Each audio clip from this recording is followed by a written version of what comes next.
Une dizaine de dates nous rappellent des événements sombres des événements inscrits dans les archives du Cameroun, des catastrophes qui ont alerté au-delà du pays le monde entier en suscitant émoi et consternation. Des dizaines, des centaines, voire des milliers de victimes décédées pour les uns, sinistrées pour les autres, ces derniers ayant parfois tout perdu, mais appelés à poursuivre la vie. Quel type d'assistance leur sont apportées? Comment survivent-ils aux drames d'ampleur qui les ont dépouillés tout en chamboulant complètement le cours de leur vie? Sur le tableau de larmes, veuillez pointer notamment l'incendie ravageur du 8 juillet 2024 des Foulanes ici à Yaoundé, incendie qui a complètement léché des maisons, laissant des familles sans abri. C'est tout comme les nombreux éboulements de terrain, parmi lesquels la catastrophe du 8 octobre 2023 à Bankolo à Yaoundé, celle du 29 octobre 2019 à Ngouaché à Bafoussam. Et dans le registre de ces bouleversants phénomènes naturels ou pas, eh bien, se graisse le déraillement du train Intercity à Ezeka le 21 octobre 2016, la rupture de la digue ayant causé des inondations d'ampleur à Maga dans la région de l'extrême nord Cameroun en 2012, le crash aérien de Mbanga à Pongo le 5 mai 2007, l'incendie de la SCDP au quartier Nsam à Yaoundé le 14 février 1998, l'éruption de gaz toxiques des lacs Nyos et Menoun respectivement en 1986 et en 1984. C'est sans compter les accidents de la circulation interminants qui font tant de mal, surtout aux rescapés qui se recrutent aussi en période de conflit armé. Twilight questionne ce soir l'assistance apportée à ces survivants meurtris qui n'ont jamais souhaité se retrouver dans des situations de désespoir. Des experts de la protection civile engagés et dévoués, des préventionnistes, des acteurs de secourisme certifiés et volontaires constituent le panel d'intelligence fleurie et aguerri à votre service. Bonsoir et bienvenue. Une pause et on se retrouve bien installés.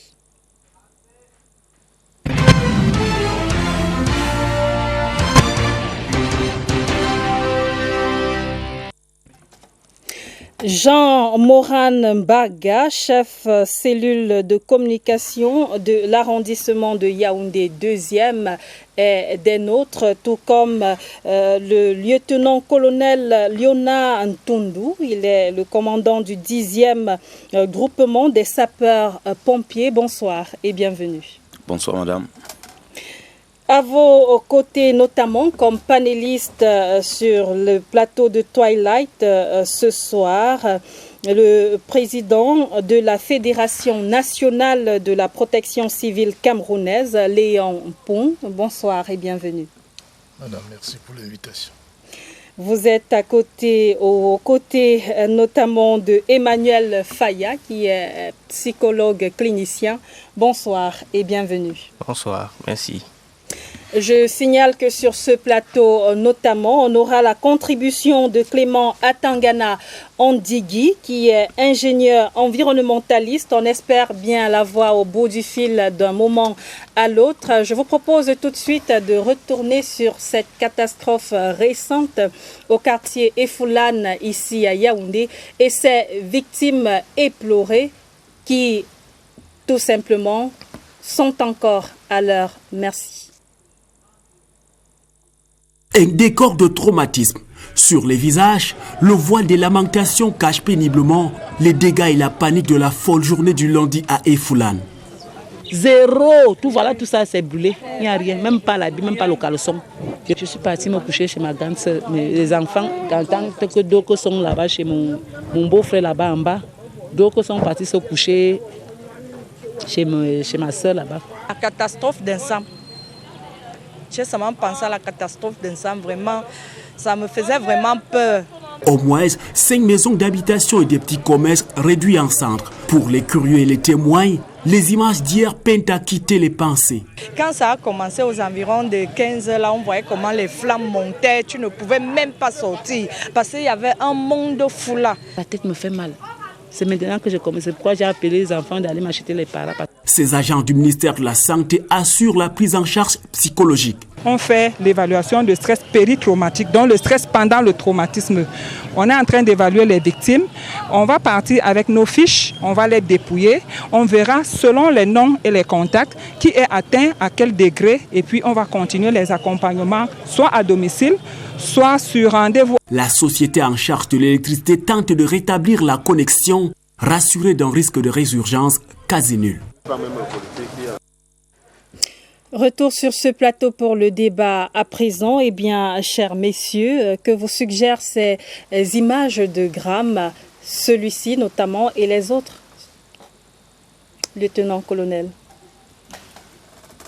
Bien, merci madame. Je vais commencer par dire que cette catastrophe du 8 juillet dernier, ainsi que les autres catastrophes que vous avez signalées tout à l'heure, sont des événements indésirables qui se produisent au sein d'une société, qui modifient le fonctionnement normal de la population et qui provoquent des pertes considérables en vies humaines, des graves dommages matériels et environnementaux, qui nécessitent un apport ou bien de ressources extérieures à cette société. Et vous l'avez constaté, lorsque les victimes de cette catastrophe ont pris la parole, tout ce qu'ils ont dit, c'est qu'il n'y a plus rien qui reste.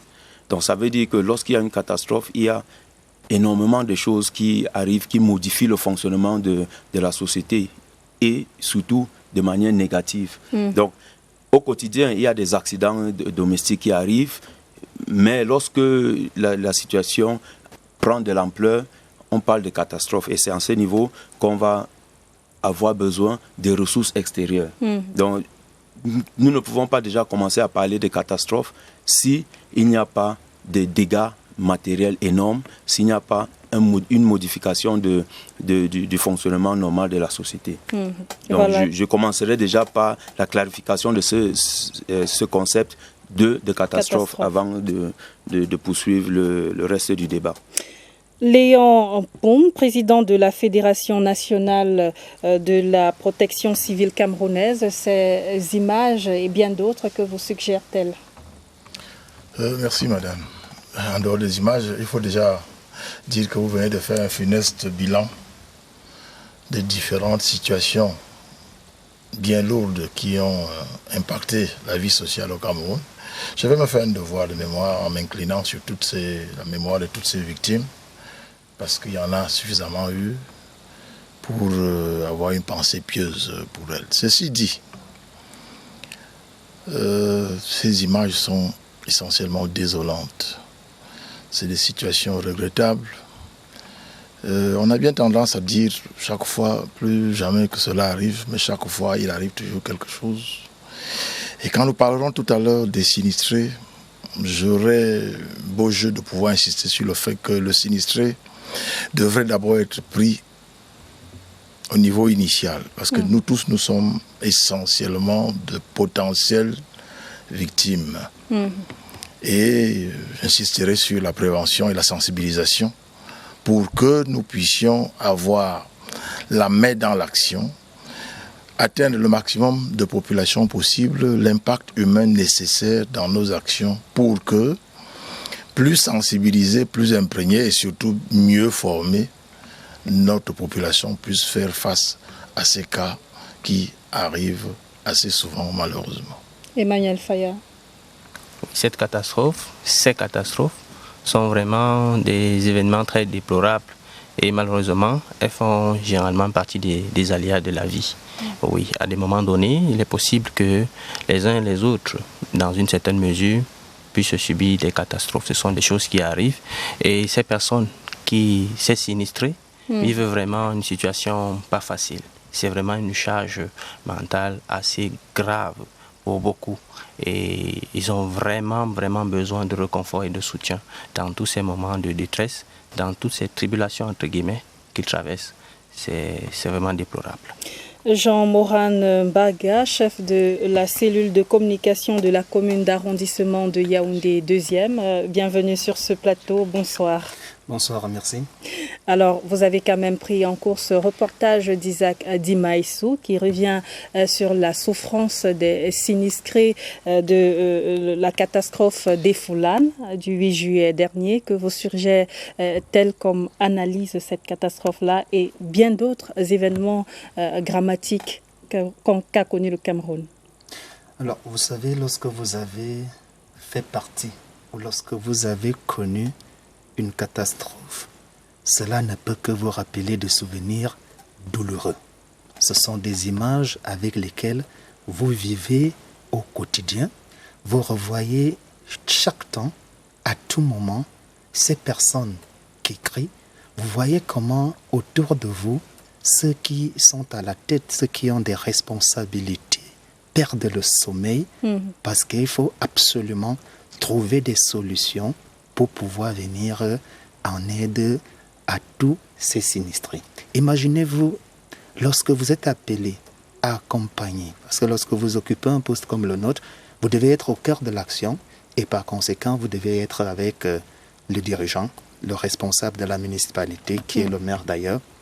Partout où il va, vous êtes obligé de l'accompagner. Et vous voyez comment il éprouve de la peine, beaucoup de douleur. Il aimerait, pourquoi pas à un moment donné même, se mettre à la place de toutes ces personnes qui souffrent. Et se battre donc au quotidien pour que cela ne puisse plus jamais arriver. Et lorsque cela arrive, qu'est-ce qu'il y a lieu de faire? Je crois que tout au long de cette émission, il sera justement question de revenir là-dessus, dire qu'est-ce que la mairie fait au moment où la catastrophe provient donc. Vous êtes notamment sur ce plateau parce qu'on le sait, on vous a vu à l'œuvre notamment aux côtés du maire de la commune de Yaoundé 2e lors de la catastrophe du Gram de Mbankolo, l'éboulement de terrain qui est survenu le 8 octobre 2023. Alors, on va tenter de mettre le cap à présent ici, même, je pense, dans la capitale, s'il se trouve, Clément Tangana Ondigui. J'espère que vous êtes en ligne. Bonsoir et bienvenue sur ce plateau. Bonsoir, Carlet Esso. Et je profite de l'occasion pour saluer les estimés panélistes de ton plateau. Et merci de me recevoir en direct de Toilette. Le plaisir est le nôtre, Clément Tangana Ondigui. Vous êtes ingénieur en environnement notamment. Eh bien, dites-nous concernant l'environnement, est-ce que le Cameroun est favorable plutôt aux catastrophes naturelles? C'est vrai qu'on vient de regarder dans le listing, on a des catastrophes qui ne sont pas, mais il y a plusieurs catastrophes naturelles, notamment citées. Eh bien, dites-nous, est-ce que le Cameroun a un climat, un environnement propice ou favorable à ces catastrophes naturelles?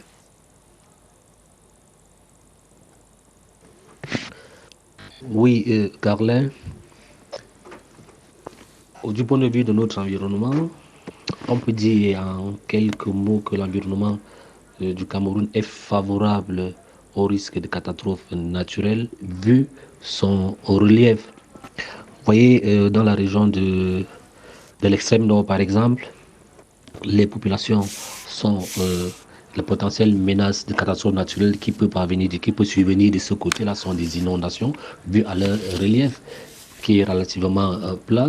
Et lorsque le chari arriverait à sortir de son lit, des pluies, des fortes précipitations, on va se retrouver inévitablement dans des inondations, ce qui va entraîner des pertes en vie humaine, des pertes même au niveau de la production agricole. Vous voyez, les populations, ça sera des catastrophes naturelles. Bon, on peut les réduire, oui.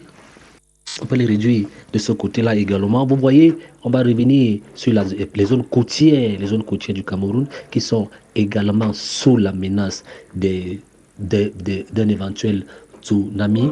Vu le changement climatique progressif que subit la planète à ce jour, il suffit juste d'une augmentation des eaux de l'océan. Le Cameroun, vu son niveau par rapport à la position de l'océan Atlantique, qui est une position minimale de 0 mètre, le Cameroun est à 1, ce qui fait qu'avec la montée des eaux, dans des régions côtières, on peut se retrouver à une éventuelle risque de catastrophe, à une éventuelle catastrophe naturelle de ce côté-là. Vous voyez, on reprend également un tsunami de ce côté-là qui va envahir avec la montée des eaux, qui va faire un raz-de-marée de ce côté. Donc, dans le sud-ouest, par exemple, avec le mont Cameroun qui peut entrer en éruption, voilà, on peut citer ces exemples-là, sans oublier également l'action anthropique, l'agression que l'homme pose sur l'environnement qui peut entraîner des glissements de terrain que connaît notre pays depuis un bon bout, des glissements de terrain. C'est ce genre de catastrophes-là que le Cameroun peut être victime ou est victime à l'heure actuelle. Il faut le mentionner que l'environnement camerounais, comme je l'ai dit dans mon propos liminaire, est propice, favorable à une éventuelle catastrophe naturelle de ce genre. Merci beaucoup Clément Atangana Ondigui, ingénieur en environnement, pour ce premier geste, cette première participation à cette émission ce soir. Alors sur le plateau en présentiel, cher monsieur, on vient de le suivre, le Cameroun qui peut potentiellement faire face à ces grammes naturels, notamment grammes non souhaités, comme l'a dit tout à l'heure dans sa première prise de parole Léon Paume. Alors, Monsieur le Président de la Fédération nationale de la protection civile camerounaise, lorsqu'on est face à un gramme survenu, que ce soit naturel ou pas, quelle doit être la réaction? Merci, madame. De jeu. Disons que avant d'arriver au drame, je voudrais, avec votre permission, dire que certains de ces drames sont prévisibles et évitables. Le Cameroun n'est pas dans une situation de victime absolue. Je vais étayer mon propos. Quand vous observez l'environnement à Yaoundé, nous pouvons déjà savoir qu'il y aura une urgence médicale bientôt.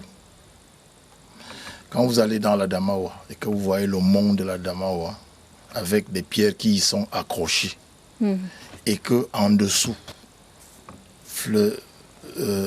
montent des immeubles, on peut subodorer, on peut imaginer, on peut bien s'apercevoir que d'un jour à l'autre, l'une de ces pierres-là va dégringoler et cassera bien une de ces maisons-là, il y aura des victimes. Donc le Cameroun, bien qu'ayant l'une des plus grandes pluviométries, bien qu'étant Yaoundé par exemple avec ses 7 collines, bien qu'ayant des zones montagneuses, il y a certains de ces drames qui peuvent être évités.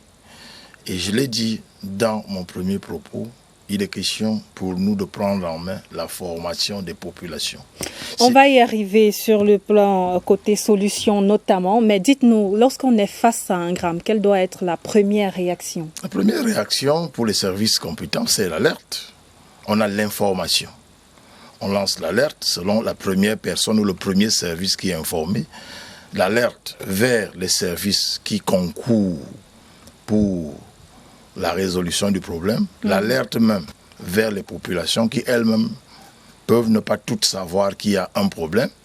Il y a des cas qui se passent la nuit.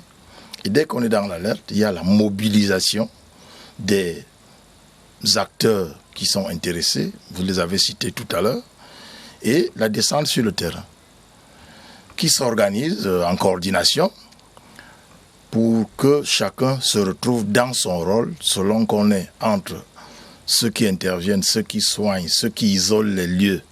Les FMO sont là par exemple pour pouvoir isoler les lieux au cours de l'accident. La protection civile devrait avoir un rôle majeur dans ces actions, c'est-à-dire quand elle agit, on devrait pouvoir délimiter les lieux, donner la possibilité aux services de secours d'accéder aux lieux pour faire les premières observations, pour faire les premières évaluations de la situation, évaluer la situation en général et poser les actes nécessaires qui sont l'évacuation, par exemple, des populations, des habitants des lieux, s'il s'agit d'un sinistre tel qu'on a vu dans les habitations, et donner la possibilité à ces services de secours-là de s'organiser, chacun dans son domaine, selon qu'il s'agit de soins médicaux, selon qu'il s'agit de secours sur place, parce qu'il y a des victimes qui s'évanouissent. Il faudrait bien pouvoir arriver à leur appliquer les soins de premier secours pour qu'on puisse limiter le nombre de victimes et dégager et évacuer celles qui sont en mauvaise posture vers les hôpitaux et tout naturellement pouvoir récupérer celles qui sont sans vie au moment où les services compétents arrivent sur le terrain. Voilà les premières actions basiques qu'il faut faire. L'alerte, la mobilisation, la descente sur le terrain, l'isolement des lieux et la possibilité dans l'évaluation de savoir qu'il y a tant de victimes mortes, inanimées, ou alors des blessés qui seront pris en charge par le service médical, ou des personnes étouffées qui doivent avoir besoin des soins de premier secours tels qu'on nous l'a appris généralement. Voilà ce qui se fait généralement quand il y a quelque chose. Monsieur le lieutenant-colonel, vous partagez cet avis-là. Qu'est-ce qu'on doit faire en cas de catastrophe? Quels sont les premiers gestes? Bien, je pense que ce que le président a dit est tout à fait logique lorsque la catastrophe survient. Mais je dirais que la gestion d'une catastrophe, puisque c'est une mission transversale et interministérielle, concerne beaucoup d'entités.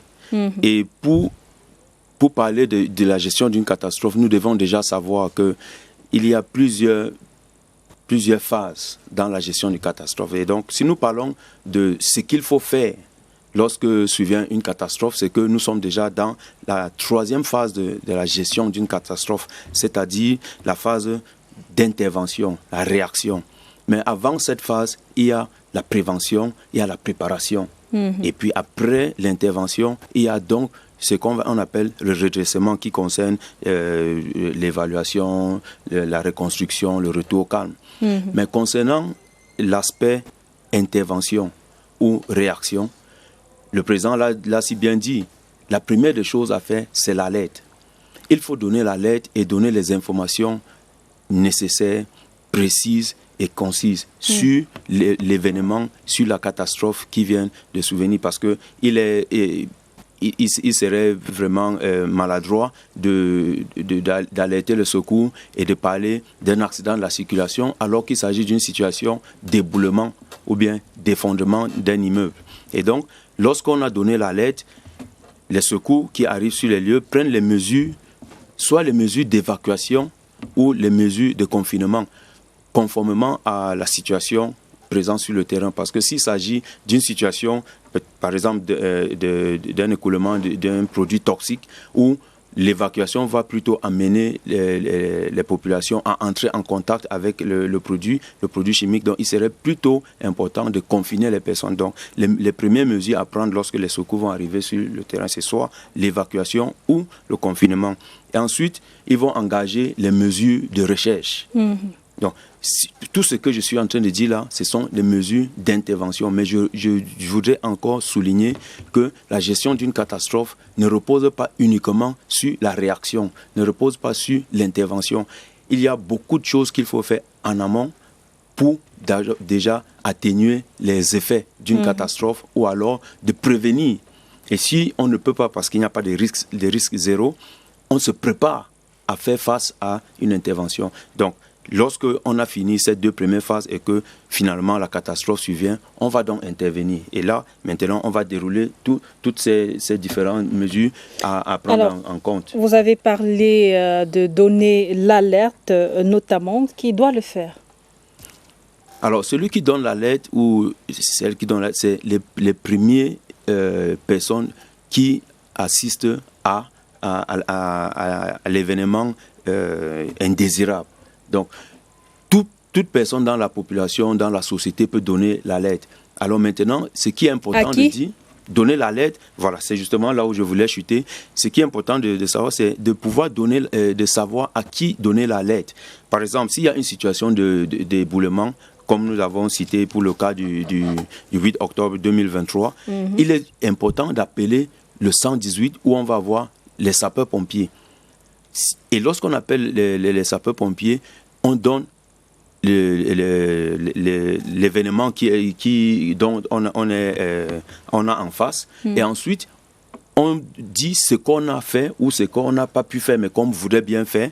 Et ensuite, on demande la conduite à tenir aux personnes qu'on a au bout du fil. Et ils vont nous donner des instructions en attendant que les secours arrivent. Donc, la première des choses, c'est de savoir qui a alerté et comment.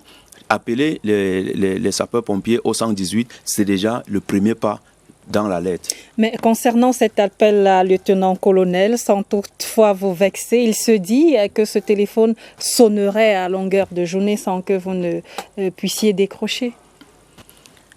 Bien, il s'est dit que le téléphone sonne à longueur de journée, mais je puisse vous rassurer que 24 heures sur 24, 7 jours sur 7, nous avons des opérateurs dans les centres de suivi opérationnel, ce qu'on appelle communément les standards, qui reçoivent les appels au 118, qui reçoivent des milliers d'appels en journée pour des besoins de détresse. Je voudrais également dire ici, quand je parle de milliers d'appels, c'est qu'il y en a qui appellent, puisque le 118 est un numéro vert qui ne gratuit. Oui, c'est un numéro gratuit qui ne coûte pas les unités et tout. Donc il y en a qui s'amusent à appeler sur ce numéro tout le temps. Alors il peut arriver que quelqu'un appelle au 118 pour s'amuser, alors qu'une autre personne veut et occupe la ligne, alors qu'une autre personne veut appeler au 118 pour donner l'alerte comme nous venons de le dire. Et en ce moment, la ligne peut sonner, soit ça sonne occupée, ou alors nous pouvons avoir des dysfonctionnements. Vous savez, aujourd'hui, il y a des gros chantiers de voirie dans nos villes, et lorsque les chantiers sont en cours, il arrive qu'il y ait des dysfonctionnements sur les lignes téléphoniques. Et les lignes téléphoniques qui arrivent au 118, c'est les mêmes lignes qui arrivent dans les différents téléphones fixes que nous avons dans nos villes. Alors, il peut y avoir un dysfonctionnement sur ces lignes, ce que nous vivons très régulièrement, et qui arrive que vous appelez sur votre combiné, ça sonne, mais au bout du fil, dans notre centre de réception des appels, on ne reçoit pas d'appel. Et là, la conclusion, c'est qu'on appelle les sapeurs-pompiers, mais ils ne répondent pas. Alors, autre question toujours à votre endroit. Vous aviez parlé des différents appels qui arrivent, notamment sur votre terminal. Comment est-ce que vous arrivez à faire le tri entre la vraie information et celle qui ne l'est pas? Vous savez, lorsque nous parlons de donner l'alerte, il y a un protocole qu'il faut suivre lorsque vous donnez l'alerte au 118. Et donc, lorsque nous prenons l'appel, nous nous rassurons que déjà l'adresse que vous donnez est la bonne adresse. Ça, c'est déjà un indice. Que vous donnez votre identité et votre numéro de téléphone, ce que nous appelons le numéro de contre-appel. Alors, ce numéro de contre-appel nous permet de rappeler pour nous rassurer que cette personne qui appelle est véritablement quelqu'un qui est en face d'un sinistre et voudrait des secours. Aussi, le nombre d'appels que nous recevons pour un sinistre, pour un incident, nous donne également, nous fait comprendre qu'en réalité, à cette adresse, il y a véritablement un sinistre. Parce que lorsque 1, 2, 3, 4 personnes appellent pour dire il y a un incendie au Carrefour et Foulane, on est véritablement sûr qu'à cet endroit, il y a un sinistre. Mais lorsque quelqu'un appelle et dit il y a le feu à Mokolo et raccroche, sans donner son numéro, sans donner plus de précision, on comprend que cette personne appelle juste pour s'amuser. Est-ce qu'il ne vaut pas mieux aller vérifier sur le terrain pour être sûr?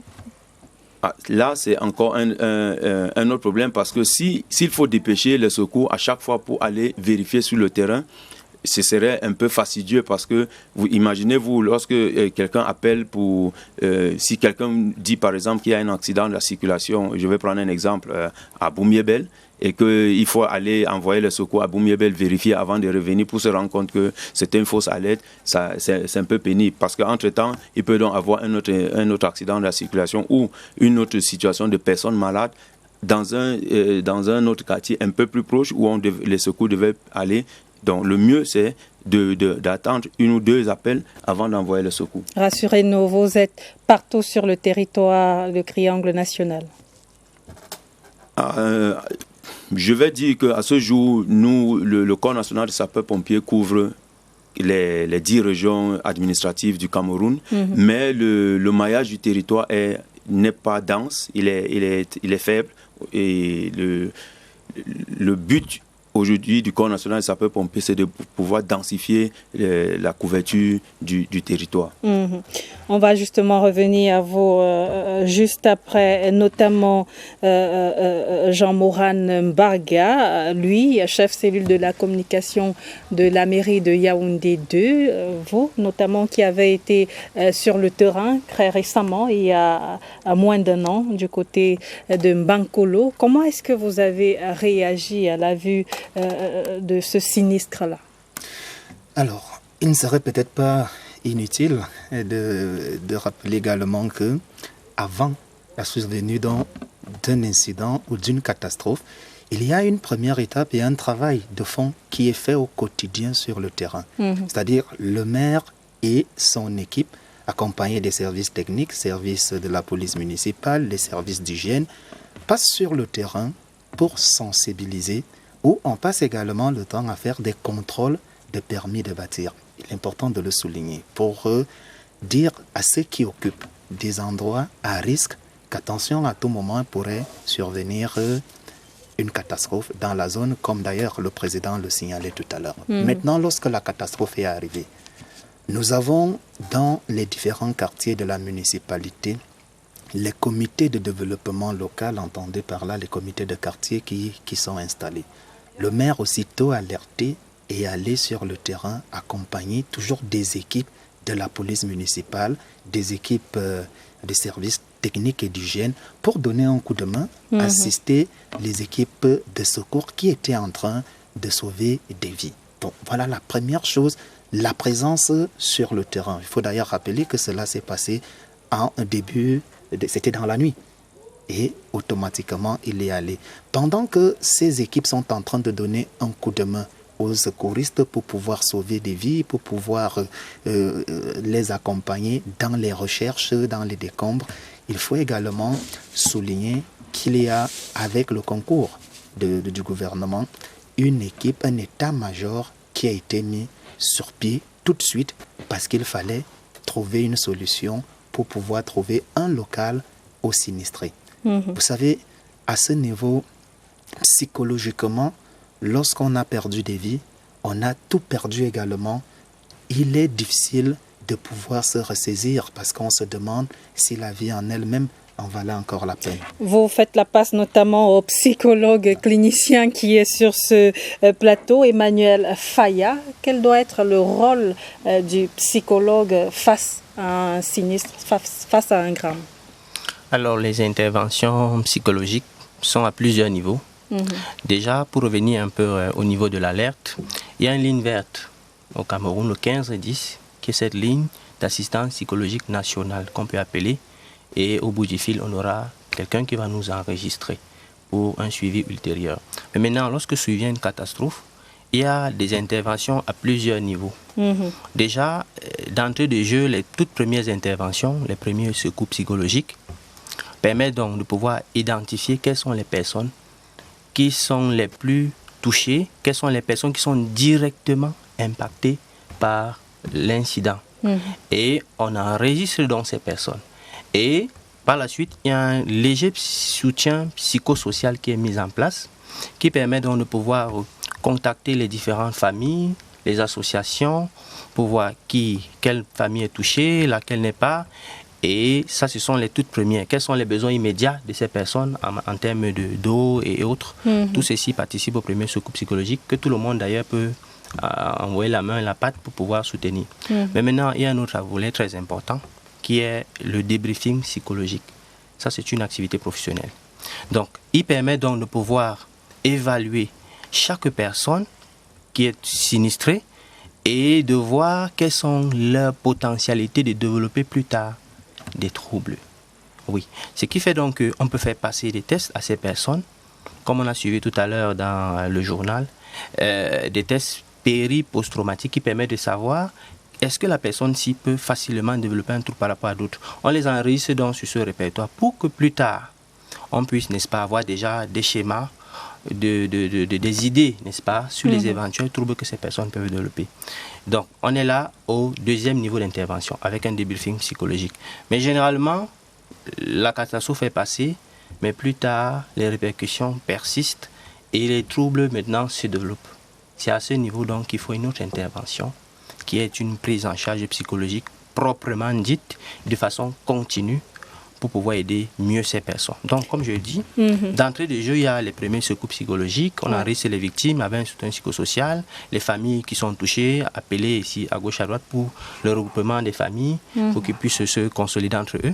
Après, il y a un débriefing psychologique où on enregistre ces personnes, on les fait verbaliser par rapport à la situation qu'ils ont vécue, et puis on évalue les potentialités de ces personnes pour pouvoir développer plus tard des troubles. Et une autre intervention plus tard, n'est-ce pas, constitue donc cette prise en charge psychologique proprement dite qui est continue et à long terme. C'est bien là une théorie qu'on voudrait notamment pratique. On va tenter d'en savoir ce que pense Clément Atangana Ondigui, ingénieur en environnement au bout du fil. Alors, dites-nous, on l'a dit sur ce plateau, il y a bien un dispositif qui est prévu pour venir en aide aux populations sinistrées. Mais dites-nous, comment est-ce que vous appréciez sa mise en place sur le terrain?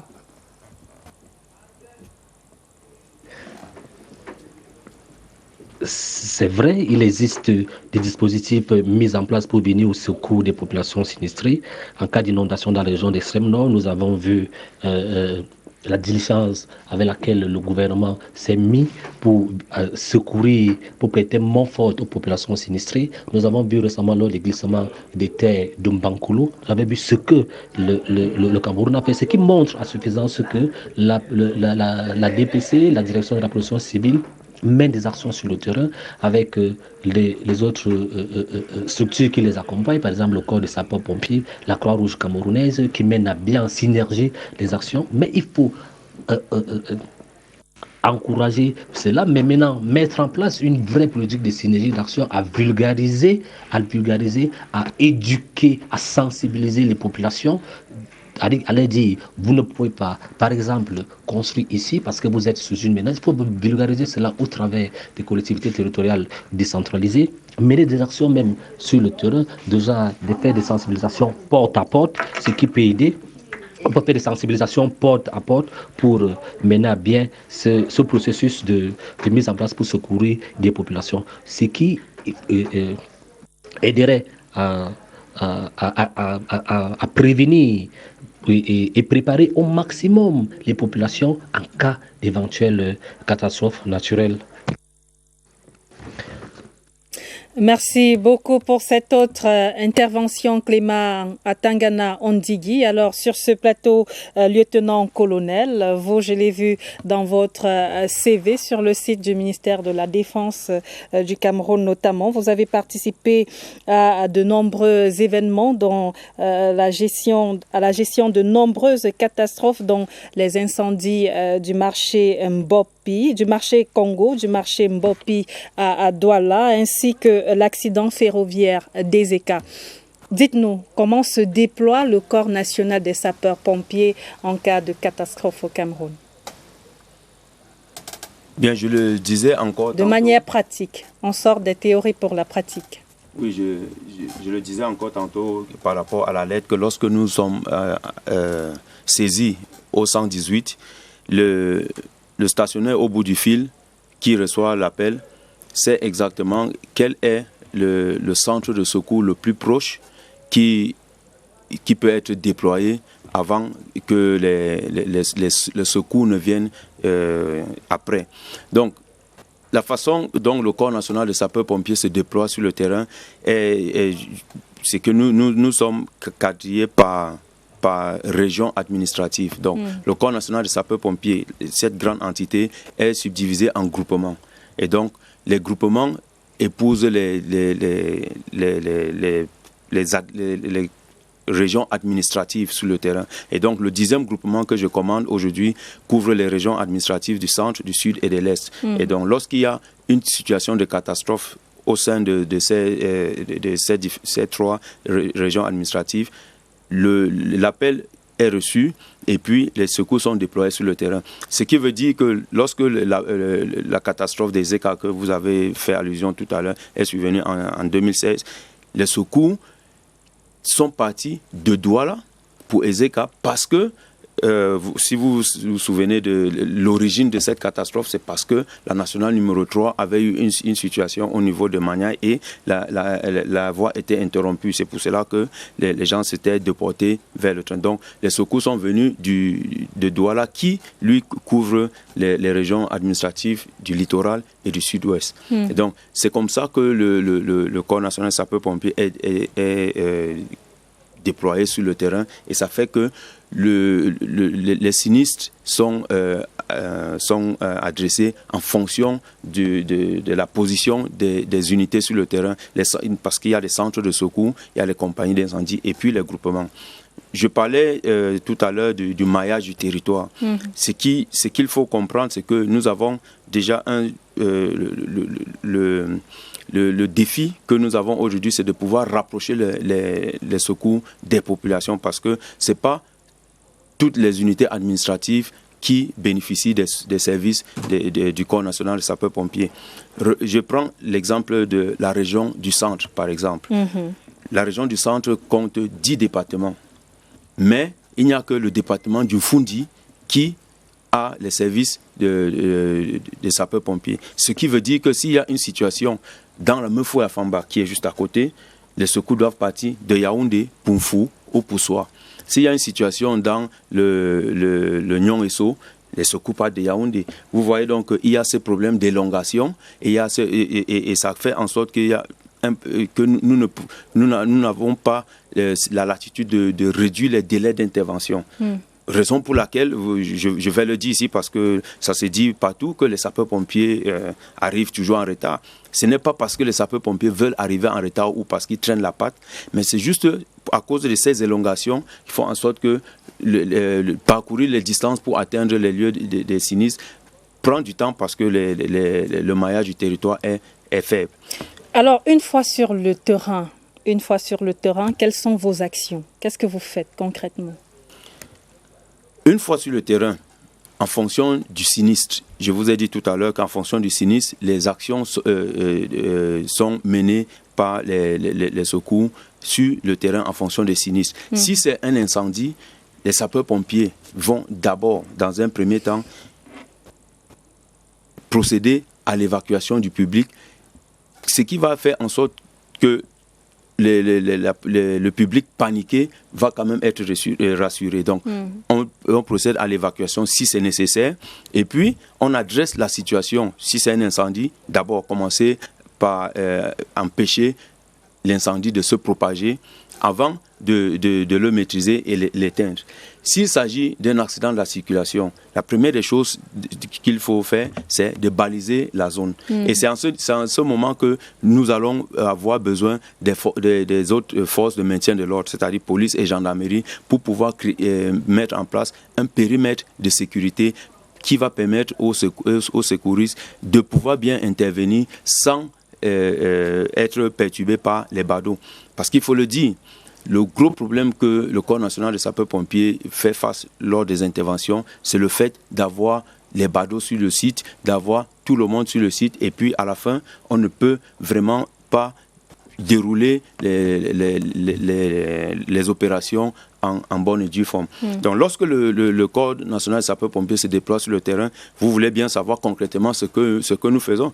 Le tout, c'est je ne peux pas sur ce plateau commencer à vous dérouler ce que nous appelons la masse générale des opérations, mais une chose est sûre, c'est que lorsqu'on arrive sur le terrain, les premiers intervenants font des reconnaissances, pour s'assurer qu'il n'y ait pas de victimes quelque part, parce que l'homme est au centre de tout ce que nous faisons, dans la protection des personnes d'abord, avant les biens. Donc quand nous faisons les reconnaissances, c'est pour pouvoir voir les potentielles victimes, leur porter secours, procéder au sauvetage ou bien à la mise en sécurité avant d'adresser le sinistre lui-même.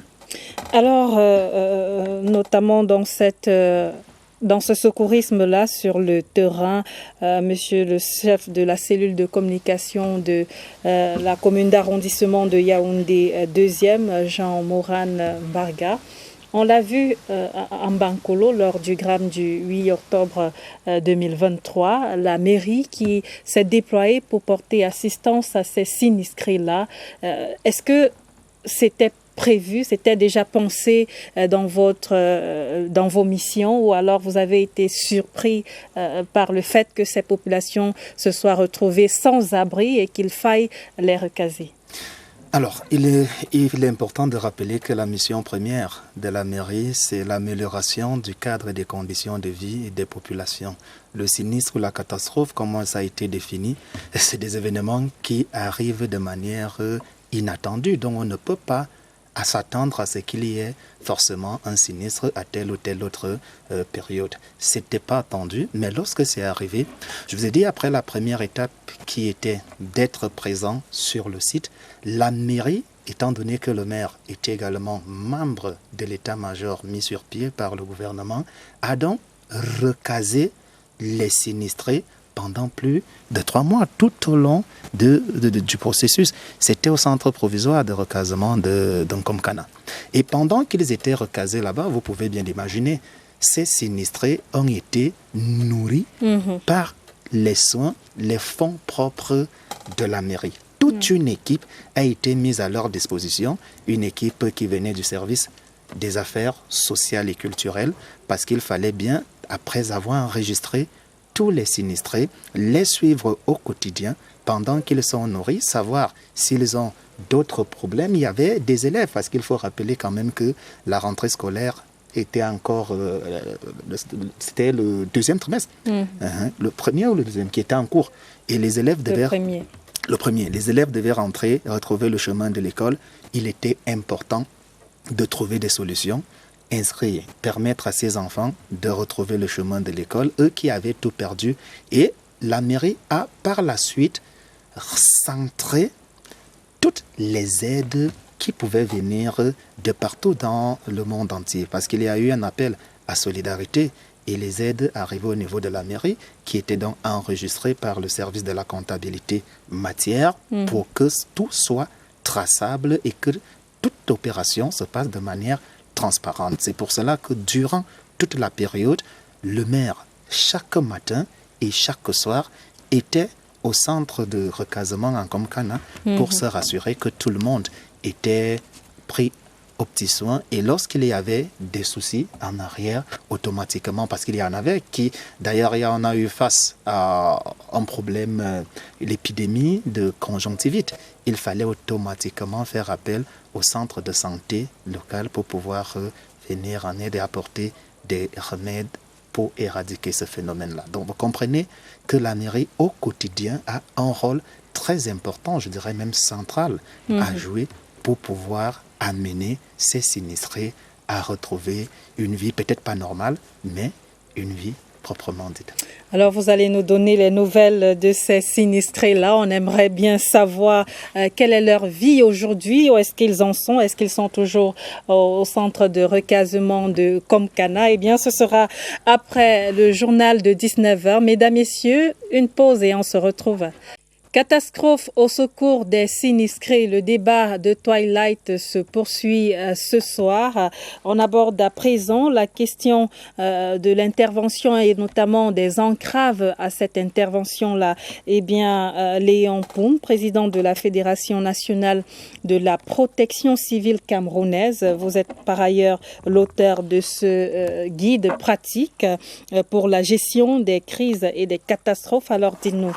On a parlé de prévention et des autres étapes avant l'intervention, mais quand on est déjà à l'intervention, on a vu comment se déploient le Corps national des sapeurs-pompiers, la mairie également qui vient au secours des populations sinistrées. Quelles sont les actions, et d'autres corps aussi, mais quelles sont les actions qui entravent ces actions-là sur le terrain aujourd'hui? Oui, madame, quand vous posez ce problème, il se rapproche un peu de la structuration des services. Nous avons dans notre structuration des experts dans chaque domaine en droit de l'homme, parce que ça aussi, il faut le savoir. Je viens de prendre la connaissance du psychologue, je le verrai après. Nous avons des formateurs secouristes et nous avons des bénévoles, une bonne trentaine formés à cet effet. Quand une catastrophe se déclenche et qu'on a l'alerte nécessaire, il faudrait d'ailleurs préciser que tout à l'heure, quand nous parlions de l'alerte peut être humaine. Nous n'allons pas mettre sous le boisseau la dimension humaine. Quand je traverse une rue et que je trouve qu'il y a un incendie, je peux m'arrêter au premier poste de gendarmerie, de police et de chez les sapeurs-pompiers et donner l'information au cas où les derniers plus auraient noyé les lignes téléphoniques. Donc on va sur le terrain avec des fiches, avec des bandes d'isolement des lieux. Chacun avec son rôle, un chef d'équipe, parce qu'il y a un coordonnateur des opérations sur le terrain, qui commence déjà par situer le danger, la situation. C'est-à-dire quoi? Il s'agit d'un incendie, il s'agit d'une inondation, parce que ça, vous le savez bien mieux que moi, nous parlons là des sinistrés humains. Il y a également les structures, les sites, les usines et autres qui peuvent être sinistrés. Mais nous nous focalisons sur l'humain parce que c'est l'humain qui est au centre de la vie. Nous nous transportons sur les lieux avec des fiches. Évidemment, s'agissant de la Fédération nationale de la protection civile camerounaise, il faut dire que nous sommes de la société civile et que nous travaillons auprès des entités étatiques. Des entités étatiques dont nous suivons le mouvement. C'est-à-dire quand on arrive sur le terrain avec le matériel que nous avons, il faut bien dire que si l'hôpital a déployé 3, 4, 5 brancards et qu'il leur en manque encore un ou deux, on peut leur donner un de nos brancards parce qu'il est estampillé FNPC pour qu'ils puissent travailler. Mais à côté de ça, il y a bien un bénévole ou un moniteur qui note que dans cette affaire, il y a 3 blessés, il y a une personne inanimée, parce que sur le terrain, sous le contrôle du personnel médical, on n'a pas toujours la possibilité de dire que tel ne vit plus ou tel est mort. On voit une personne inanimée parce que le spécialiste peut arriver et donner plus de vie à cette personne-là. Et à côté de ça, on va bien noter qu'est-ce qui a pu provoquer cette situation. On devrait pouvoir le relever. Il y a par exemple les installations électriques ou la mauvaise utilisation des installations, les branchements d'appareils et le reste qui provoque des incendies. On y arrive parce qu'il faut pouvoir arriver à identifier les causes de tel ou tel problème. Mais je le redis, madame, tout ce qui nous arrive comme sinistre ou drame, il y a une bonne partie qui peut être évitée. Je suis heureux de rencontrer sur ce plateau le représentant de la mairie, à qui je vais rafraîchir la mémoire avec les dispositions de la loi sur le 2019 sur la gestion des collectivités territoriales décentralisées. Les missions de protection civile ont été déportées aux mairies. Ça veut dire qu'au quotidien, cette équipe qui va sur le terrain devrait avoir la possibilité d'identifier dans une localité les mauvais ponts qui vont être emportés par les pluies.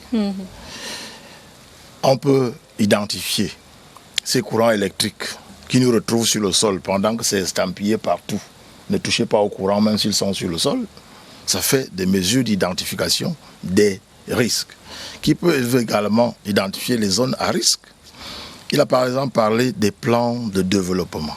Quand on construit une école quelque part, on devrait y avoir donc cet architecte qui doit pouvoir savoir la direction que les grands vents prennent dans cette localité, pour que quand on posera la toiture ou les toitures de cette école, qu'on ne se retrouve pas 3 ou 6 mois après une tempête avec des toitures qui s'envolent. Il y a donc un ensemble de paramètres qui entrent à contribution bien avant qu'il y ait un drame ou une catastrophe. Le colonel l'a expliqué tout à l'heure, la différence entre la catastrophe, l'urgence, le sinistre, le reste. On n'est pas dans une école, mais il y a bien des mesures là-dedans. La catastrophe a un impact bien plus grand. L'urgence est gérable par ceux qui sont là. Et au niveau de la catastrophe, ça nécessite la présence et la mise en œuvre de plusieurs services, tels qu'on l'a dit tout à l'heure. Donc nous, sur le terrain, on a déjà ces fiches-là qui sont où, parmi les victimes, il faudrait bien les catégoriser. Celles qui sont inanimées, celles qui sont blessées, celles qui font ceci. Mettre à contribution nos bénévoles, parce que quand on se retrouve à l'immobilisation d'un blessé, il peut se faire qu'il n'y ait pas autant d'infirmiers qu'on l'aurait souhaité. Les bénévoles peuvent, avec leur chasuble de protection civile, monter dans un véhicule et aller accompagner à l'hôpital. Ça s'appelle venir en appui au service de secours. Et quand on finit, c'est ça, on essaie de voir. Mais avant ça, on s'assure chaque fois qu'on a pu avoir dans nos registres le manuel dont vous parlez résume à suffisance tous les derniers cas de catastrophes qu'il y a eu au Cameroun. Et ce projet, je vous ai parlé tout à l'heure de la zone de Ngaoundéré, où j'ai séjourné. Ces pierres qui sont accrochées sur les toitures, excusez-moi de l'expression, on peut déjà, à partir de cet instant, interpeller les autorités pour dire que ces maisons qui ne font que fleurir sous le mont de Ngaoundéré, c'est la colline ou la montagne de Ngaoundéré, ça finira par un problème. Voilà un problème qu'on peut évacuer. J'ai parlé de Yaoundé. On vous a écouté, on va donner la parole notamment au lieutenant-colonel Léonard Ntuntu, commandant du 10e groupement des sapeurs-pompiers. Alors, dites-nous, quels sont les éléments qui entravent votre action sur le terrain? Bien, je le disais ici, lorsque je parlais des problèmes d'élongation concernant nos interventions, pour dire que nous n'avons pas un maillage dense du territoire national. Ça fait qu'il y a des zones qui ne sont pas couvertes par les unités du corps national de sapeurs-pompiers. Mais ça n'empêche que nous intervenons dans ces zones. Ça veut donc dire que lorsqu'il y a un sinistre dans ces zones, nous sommes obligés de parcourir de très longues distances pour arriver sur les lieux. Et donc ça cause un énorme souci. Le deuxième problème dont nous faisons face, c'est le mauvais état des routes. Vous l'avez constaté, dans nos villes, aujourd'hui, vous n'allez pas parcourir 1 kilomètre sur certains axes sans trouver les nids de poules et tout. Et ça cause un énorme souci pour la mobilité des moyens d'intervention. Aussi, l'aspect d'accessibilité dans certains quartiers. Il y a des quartiers qui sont inaccessibles par les engins. Et vous savez, nos engins ne sont pas les petits véhicules qui peuvent se faufiler dans les quartiers. Et tout ceci à cause du problème d'urbanisation. Il y a un très mauvais problème. Il y a un problème d'urbanisation dans nos villes. Et aussi, vous voyez la croissance démographique qui accompagne ce mauvais plan d'urbanisation augmente le nombre, les problèmes dont nous faisons face au quotidien. Et je vais ici aussi parler de l'incivisme des populations. Vous allez vous rendre compte qu'il y a certaines choses qui se passent dans les villes juste à cause de l'effet de l'homme. Le président l'a souligné. Les bouches d'incendie, par exemple, sont vandalisées dans les villes. Il y en a qui construisent les kiosques en bordure de route sur les bouches d'incendie. Il y en a qui vandalisent les poteaux d'incendie, enlèvent les raccords pour aller les fondre et fabriquer, je ne sais, peut-être les pièces, les bijoux et tout. Tout ça participe aux difficultés que nous faisons face parce que l'autre jour, vous avez mentionné l'incendie à Efoulan. Nous n'avons pas pu nous alimenter en eau sur le poteau d'incendie qui était juste à l'angle de rue au niveau de la station service Neptune parce que le poteau avait déjà été vandalisé, donc l'eau sortait de partout. Et aussi, on peut même avoir des bouches d'incendie et il n'y a pas de l'eau dans les canalisations. C'est ce que nous avons rencontré lorsqu'il y a eu incendie à la mairie de Yaoundé 6 à Biémassi. Donc tout ça, ça participe aux difficultés dont nous faisons face. Et il y a également le manque de coordination entre les intervenants sur le terrain. Et ce manque de coordination est dû au fait que les plans d'urgence sont parfois inexistants ou alors existent mais ne sont pas validés. Ça fait donc que les gens agissent n'importe comment et n'importe où. Vous avez compris, la mairie est sur le terrain, les sapeurs-pompiers sont sur le terrain, la protection civile est sur le terrain, la Croix-Rouge est sur le terrain, les autres forces de maintien de l'ordre sont sur le terrain. Personne ne reçoit les ordres de qui que ce soit parce que chacun fait, comme on le dit dans notre jargon, chacun fait sa guerre. Donc ça fait, il est important pour nous d'avoir une coordination. Et cela existe dans nos textes. Nous avons des textes qui définissent les rôles des uns et des autres en termes de gestion des catastrophes. Par exemple, administratif en catastrophe, directeur d'opération de secours.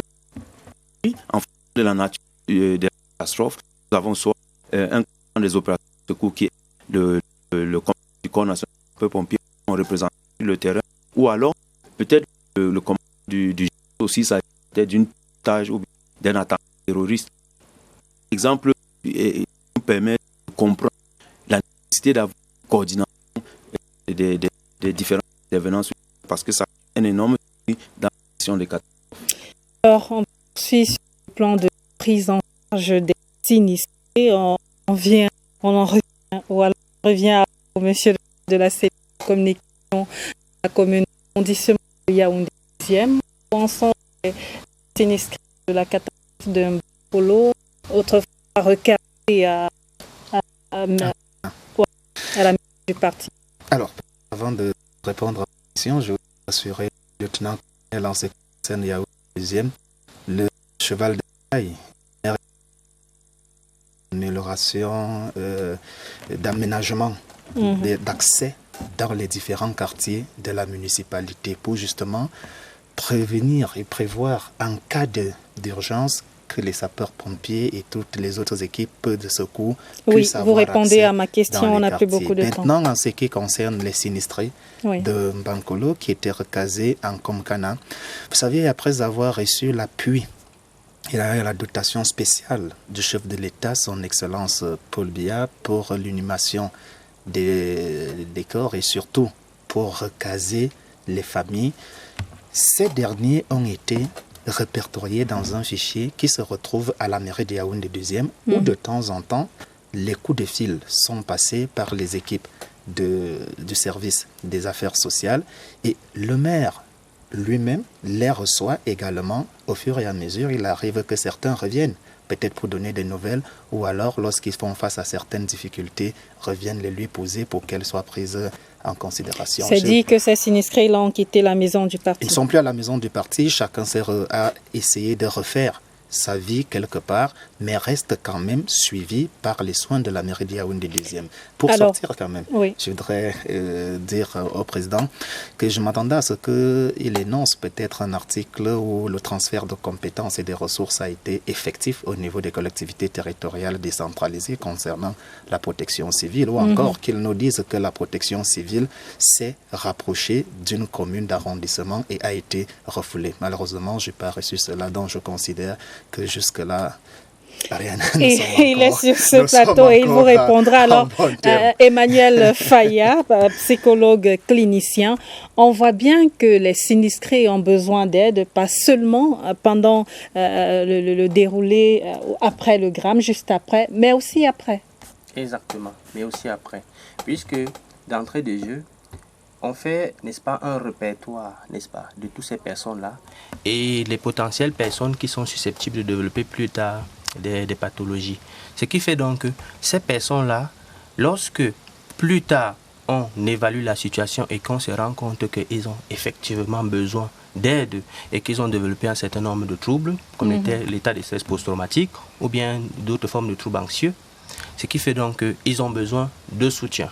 Alors, généralement, après une catastrophe, il y a un rapport qui est fait et qui est transmis, n'est-ce pas, à la sous-direction du centre de coordination de plan d'urgence ou bien la sous-direction de la santé mentale, où c'est transmis.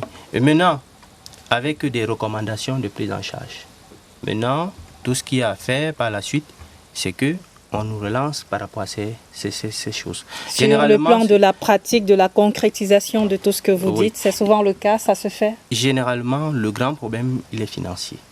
Parce qu'en principe, il y a beaucoup de volontaires, bénévoles, qui, d'entrée de jeu, dans la situation d'urgence, se mobilisent pour donner un coup de main. Et puis, puisque la prise en charge psychologique, lorsqu'il y a vraiment un trouble, elle est à long terme, il faut donc des ressources pour pouvoir poursuivre cela à long terme. Alors, quand on fait donc des plaidoyers, des rapports et des recommandations de prise en charge, on attend donc un retour pour que nous puissions suivre ces personnes.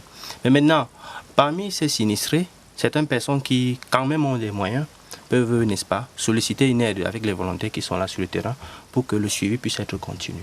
Maintenant, le grand besoin est que, plus haut, n'est-ce pas, des choses puissent être organisées de façon cohérente pour que le suivi de ces personnes puisse être efficace. Et pourquoi pas à la fin même, en arriver au point où on aide ces personnes, n'est-ce pas, à prendre des dispositions par rapport peut-être au cadre, à l'environnement dans lequel ils vivent, pour prévenir plus tard, n'est-ce pas, des catastrophes.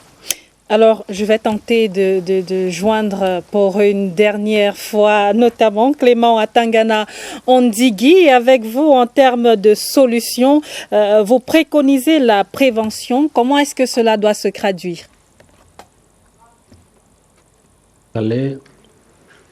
Pour continuer à assurer davantage la protection des populations civiles en cas de sinistre, il faut veiller premièrement à ce que les projets de développement intègrent dans leur conception et planification ces stratégies de protection pour que, par exemple, la construction des bâtiments, la construction des bâtisses, des ponts répondent aux normes parasismiques qui peuvent résister jusqu'à une magnitude de 8 en cas de sinistre, pour que cela soit plus résistant, augmenter le niveau de préparation des communautés, réduire les degrés de vulnérabilité des personnes dans les collectivités.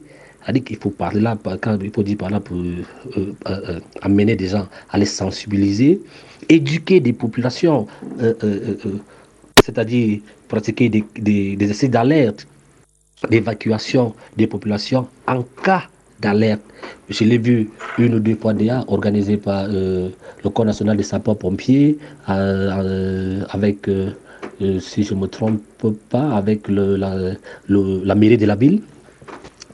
Avec la mairie de la ville, ils ont fait des cas pratiques en cas d'inondation, comment les populations devraient se comporter. Ça, il faut éduquer les populations. C'est un moyen plus efficace, très, très efficace à l'heure actuelle pour assurer au maximum les populations en cas de sinistre. On doit les éduquer, les populations doivent vivre avec, sachant que en cas de tsunami, en cas d'inondation, en cas de glissement de terrain, en cas d'éruption volcanique, comment on devrait se comporter. Merci beaucoup. Alors, au pas de course, Léon Poum, que doit-on améliorer pour secourir avec succès les sinistrés en cas de catastrophe? 30 secondes. Merci, madame. Je voudrais d'abord dire que 30 secondes. Oui, je vous en prie. J'y vais. Les catastrophes qui inondent le Cameroun ne sont pas une fatalité. Des mesures peuvent être prises pour les gérer, pour qu'elles n'arrivent pas dans certains domaines. Dans le cadre des sinistrés, il faut de la coordination dans les multiples interventions qu'il y a pour que, comme on l'a dit dans un ouvrage, il faut une approche holistique de la gestion des sinistrés pour qu'on ne se retrouve pas avec des forces éparpillées. Et avant ça, on aura fait de la prévention, de l'éducation, de la mobilisation dans les communautés, les chefferies et même les mairies, où on peut bien mobiliser des gens pour leur apprendre les gestes de premier secours pour qu'ils puissent arriver, ces citoyens-là, à intervenir en cas de besoin.